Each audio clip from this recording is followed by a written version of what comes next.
पाकिस्तान में ट्रेन यानी कि रेलगाड़ी जो सफरी सहूलियात दी गई हैं सरकारी सतह पर, उसमें इंतहाई अहमियत की हामिल है, जिससे रोज़ाना की बुनियाद पर पाकिस्तान भर में लाखों पाकिस्तानी इसको आमदोरफ्त के लिए इस्तेमाल करते हैं, एक शहर से दूसरे शहर जाने के लिए। और साथ ही शिकायत भी करते हैं कि जो रेलवे स्टेशन हैं उन पर जो इंतज़ामात हैं वो गैर मुनासिब हैं, इंतज़ार गाहें ठीक नहीं हैं, बैठने के प्रॉपर जो सिटिंग अरेंजमेंट हैं वो नहीं है। और यकीनन ये शिकवा बजा भी है, शिकायत बजा भी हैं, क्योंकि हमने देखा है कि जब भी आप रेलवे स्टेशन पर आएँ तो बेयारो मददगार मुसाफिर कहीं प्लेटफॉर्म पर बैठे होते हैं। इसके अलावा खाने पीने की भी बहुत शिकायतें हैं कि क्वालिटी को देखा नहीं जाता।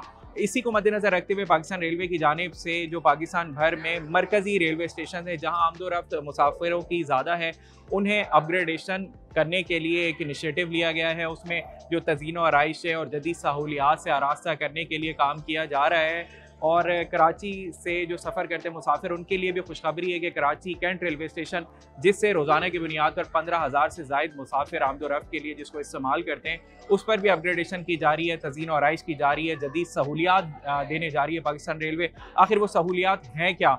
हमारे साथ मौजूद हैं DCO पाकिस्तान रेलवे जहान बाबर। मैडम अस्सलाम वालेकुम। ये बताइएगा क्या सहूलियात देने जा रहे हैं आप पैसेंजर्स को? बड़े शिकवे शिकायत हैं पैसेंजर्स के कि पाकिस्तान रेलवे उनको सहूलियात देते हुए घबराती है या देना नहीं चाहती है। हमारा जो है कि मेन जो आपका मुसाफिर होता है उसका यहाँ पे इंतज़ार का 1 घंटे का पीरियड रफली होता है। तो हमारा जो अपग्रेडेशन का मकसद रहा है वो यही रहा है कि मुसाफिर का ये वाला पीरियड आरामदेह बनाया जाए। तो उसके लिए सबसे पहले सबसे ज़रूरी चीज़ ये होती है कि मुसाफिर को अपनी इंफॉर्मेशन जो है वो मिले। हमने एक इंफॉर्मेशन डेस्क नया सेटअप बनाया है। इस सेटअप के ऊपर 24 घंटे अवेलेबल होते हैं लोग, और फेयर से रिलेटेड, ट्रेन के आने जाने से रिलेटेड, स्टेशन पे कौन सी चीज़ कहाँ है उससे रिलेटेड आपको इंफॉर्मेशन मिल जाती है।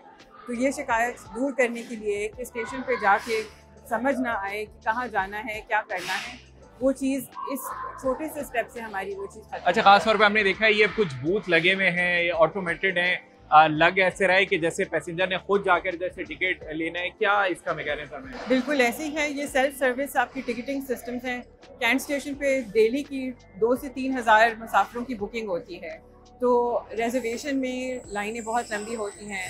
जो मुसाफिर ये समझे कि वो ये सिस्टम यूज़ कर सकता है, उसके लिए विदिन मिनट्स आप इस सिस्टम के थ्रू टिकट कर सकते हैं। अच्छा, ये तो है कि आप टिकटिंग किस तरह कर सकते हैं, इंफॉर्मेशन काउंटर भी है, साफ सुथराई का बड़ा, क्योंकि कचरा भी काफ़ी नज़र आता है रेलवे स्टेशन पर, और मुसाफिर भी खुद भी देखा हमने, कहीं भी कचरा फेंक देते हैं, कोई डस्टबिन भी नज़र नहीं आते, कोई ऐसी जगह नहीं।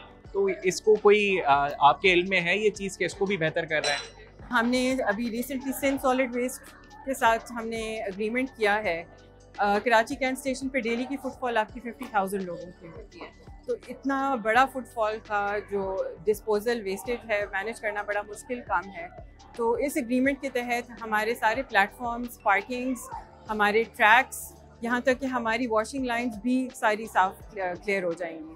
पहले हमारा जो वॉशिंग लाइन है उसमें ट्रेन को सफाई में अप्रॉक्सीमेटली 3 घंटे लगते हैं, लेकिन इस एग्रीमेंट के तहत 1.5 आवर्स लगेंगे, यानी कि टाइम हाफ हो जाएगा, और ये हमारे ऑपरेशन को और इसके अंदर भी मदद करेगा। अच्छा, हमने भी देखा है कि अक्सर जब मुसाफिर स्टेशन पर आते हैं तो बताया जाता है कि ट्रेन जो है साफ़ सुथराई के अमल से गुजर रही है, तो टाइम लगेगा, डिले भी होती है। चलिए, ये तो बहुत अच्छा है। ख़ास तौर पर अभी ट्रेन भी आई है और हमने देखा कि मुसाफिर जिस तरह यहाँ बैठे हुए हैं, कहीं बेंचेस भी नहीं है। क्या अपग्रेडेशन में ऐसा कोई प्रोसेस है, कोई इस तरह की कोई सहूलियात दे रहे हैं आपकी जहाँ सिटिंग की अच्छी अरेंजमेंट हो? प्लेटफॉर्म 1 जो कि हमारा मेन प्लेटफॉर्म, ज़्यादातर मुसाफिर यहीं से जाता है। सिर्फ इसी प्लेटफॉर्म के ऊपर हमारे 3 वेटिंग हॉल्स हैं जिनकी अंदर 200 पैसेंजर्स की आपके पास कैपेसिटी है। इसमें से 2 हमारे बड़े इकोनॉमी लाउंजेस हैं, एक बिजनेस लाउंज है। जो आपकी इकोनॉमी लाउंजेस हैं उनको don't go by the name, air conditioners लगे हुए हैं, वाईफाई अवेलेबल है, कंफर्टेबल सीटिंग अवेलेबल है, एक जनरल एम्बियंस भी ऐसी है कि आपको एक कंफर्टेबल एक्सपीरियंस मिलेगा, एक अच्छा एस्थेटिक एक्सपीरियंस मिलेगा कैंट स्टेशन पे। ठीक है, ये तो बिल्कुल ज़रूरी है, क्योंकि जब ट्रेन डिले होती है या मुसाफिर आते हैं तो एक अच्छी सिटिंग अरेंजमेंट बहुत ज़रूरी है। लेकिन इसके लिए लाउंजेस को कौन इस्तेमाल कर सकता है? क्योंकि हमने देखा है जब मुसाफिरों को छोड़ने आते हैं तो सी ऑफ करने एक बड़ा एक कल्चर है पाकिस्तान में कि घर वाले भी आते हैं, दोस्त सहबाब भी आते हैं, तो लाउंजेस को कौन अवेल कर सकता है और किस तरह अवेल कर सकता है? अनफॉर्चुनेटली क्योंकि जैसे मैंने अभी आपसे जिक्र किया कि हमारी फुटफॉल काफ़ी ज़्यादा है, तो अभी तक हमने इसको इस तरह लिमिटेड रखा है कि जो मुसाफिर जिसके हाथ में टिकट होगा सिर्फ उसको एंट्री अलाउड होगी। अहबाब की हम फीलिंग समझ सकते हैं कि वो टाइम आपकी स्पेंड करना चाहते हैं, लेकिन अभी के लिए फैसिलिटी सिर्फ उसके लिए है जिसके पास टिकट हो।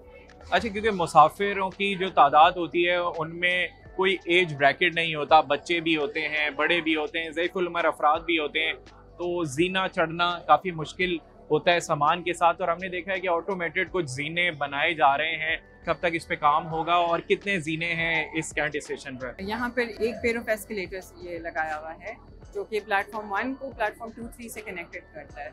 ये हमारे जो 3 प्लेटफॉर्म्स हैं ये मेन हमारे फीडर्स हैं। मेजॉरिटी ट्रेन जो हैं हमारी इधर से ही आती हैं, और हमने देखा है काफ़ी अरसे से देख रहे हैं कि मुसाफिरों को बड़ी दुश्वारी होती है। जो सीनियर सिटीजन्स होते हैं उनको, दूर जाने वाले मुसाफिर, दूर से आने वाले मुसाफिर, उनका सामान ज़्यादा होता है, उनको इशू होता है। तो एस्केलेटर के ज़रिए बच्चों को, ज़ईफ़ों को, ज़्यादा सामान वालों को बड़ी आसाइश हो जाएगी, उतरने में चढ़ने के अंदर दुश्वारी नहीं आएगी। अच्छा, जिस तरह आपने जिक्र किया बैठने का एक अच्छा इन्वायरमेंट देने जा रहे हैं, वाईफाई भी है और दीगर सहूलियात भी हैं, ख़ास तौर पर खाने पीने के तो पाकिस्तानी वैसे ही बहुत शौकीन है। क्वालिटी खाना मैसर नहीं होता रेलवे स्टेशन पर, हमने देखा है, तो अब बाहर से ऑनलाइन मंगवाना पड़ता है राइडर्स के थ्रू और ट्रेन भी निकल जाती है। तो फिर स्टेशन पर कुछ खाने पीने का कुछ ख्याल रखेंगे? बिल्कुल, कराची में तो it's a city of food, तो उसको मद्देनज़र रख के हमने रिसेंटली एक तो हमने लोकेशंस निकाली हैं स्टेशंस पे। हमने इनवाइट किया है फास्ट फूड चेन्स को कि अपने आउटलेट्स खोलें ताकि मुसाफिरों को साफ़ सुथरा, हाइजीनिक, अच्छी क्वालिटी का खाना स्टेशन पे मुहैया हो। उसके अलावा हमारे जो स्टॉल्स होते हैं पैकेज आइटम्स के लिए होते हैं, उनको भी हमने काफ़ी हद तक कंट्रोल मॉनिटर किया है, रेट लिस्ट्स इम्प्रूव किए हैं, चेकिंग मैकेनिज्म्स इम्प्रूव किए हैं ताकि क्वालिटी की चीज़ मुनासिब दामों मुसाफिर को मुहैया हो।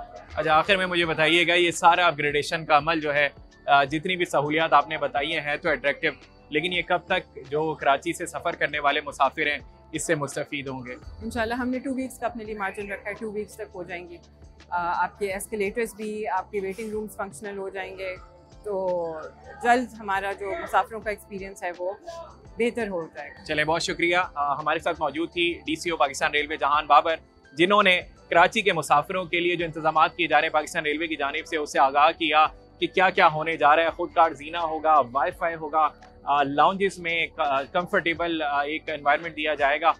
लेकिन ख़ास तौर पर एक बात ये कहना चाहूँगा कि जो इदारे हैं उनका काम है सहूलियात देना, उनका काम है जो मुसाफिर हैं ख़ास तौर पर उनको कंफर्ट जोन देना, लेकिन इसके साथ साथ आवाम की भी जिम्मेदारी है कि जो भी सहूलियात दी जाए उससे फ़ायदा तो उठाएं, लेकिन उसकी हिफाजत भी खुद करें। क्योंकि हमने देखा है जब भी ऐसे इनिशिएटिव लिए जाते हैं सरकारी इदारों की जानिब से, कुछ भी लगाया जाता है, चाहे वो AC हो, चाहे कोई भी उसके अंदर नई सहूलियात हों, उनका गलत इस्तेमाल किया जाता है, चोरी भी कर ली जाती हैं।